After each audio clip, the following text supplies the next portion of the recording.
طالب صاحب پروګرام ډېر زیات ښه روان دی، ډېر خوږ غزل و. یو غزل به بل د کتونکو سره شریک کړي. ډېره مننه. زما چې کوم خپل په شاعرۍ کې خپل خوښې د انتخاب کلام دی، په سوشل میډیا باندې هم هغه شیر کړلی. غزل داسې دی چې کله چې له خپلو نه پردی شومه، هله زه په خود شومه سړی شومه، او مه پټوه مخ دې را څرګند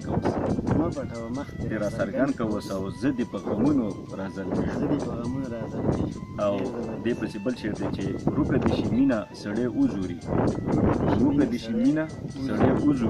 او خوارې کړمه وچ شومه لرګی شومه، او ما باندې به کلي نه خبرېږي اوس، او زه وایم غزلې مې او آخري شعر راغی ناڅاپي لالګې مخې کله بیا غالب ډېر ښه، ډېر زبردست.